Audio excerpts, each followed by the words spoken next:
경찰이 체포영장 집행 방해 혐의 등을 받는 윤석열 전 대통령에게 오늘 오전 10시 소환 조사를 통보했지만 윤 전 대통령은 불출석 의사를 공식화했습니다.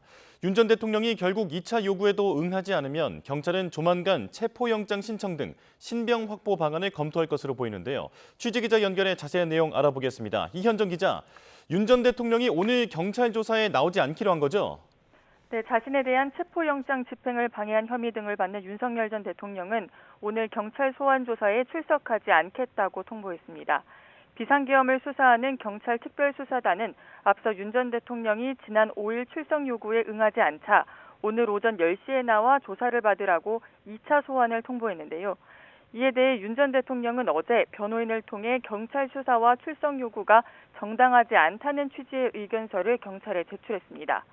체포영장 자체가 위법해 범죄가 성립하지 않고 이미 경호처 직원들에 대한 상세한 조사가 이루어진 만큼 윤 전 대통령에 대한 조사는 불필요하다는 건데요.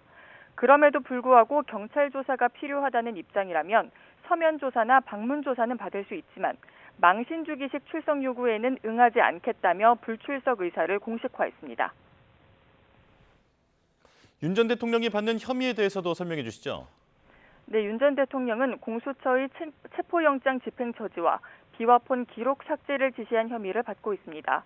경찰은 지난 1월 1차 체포작전 당시 윤 전 대통령이 총기 사용을 검토하라고 지시했다는 진술을 확보하고 김성훈 전 경호처 차장에게 경호구역을 통제하라는 내용의 문자 메시지를 보낸 정황을 포착해 윤 전 대통령에게 특수공무 집행방해 혐의를 적용했습니다.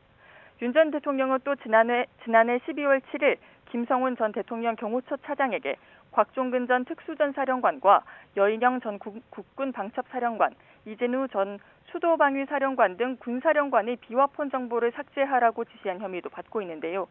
경호처 실무진의 반대로 비화폰 정보는 실제로 삭제되지는 않은 것으로 전해졌는데 특수단 관계자는 대통령 경호법상 직권남용은 미수범에 대해 처벌하지 않는다는 규정이 없다며 윤 전 대통령이 처벌이 가능하다는 입장을 밝혔습니다. 네, 윤 전 대통령의 불출석에 대한 경찰 입장은 어떻습니까?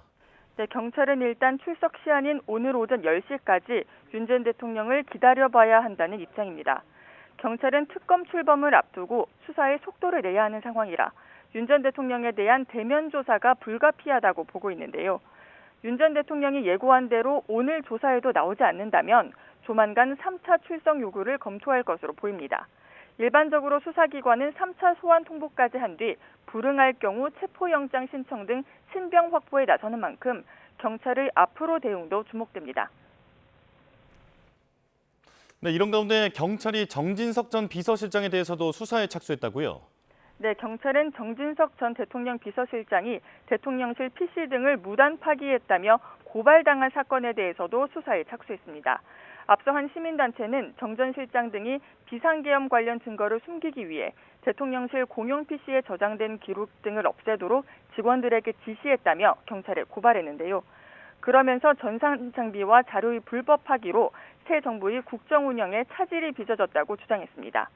앞서 더불어민주당은 대선 기간이었던 지난달 27일 정 전 비서실장이 새 정부에 인수인계를 하지 않을 테니 물리적 방법을 동원해서라도 PC 등을 파쇄하라는 지시를 내렸다는 제보를 받았다고 주장하기도 했는데요.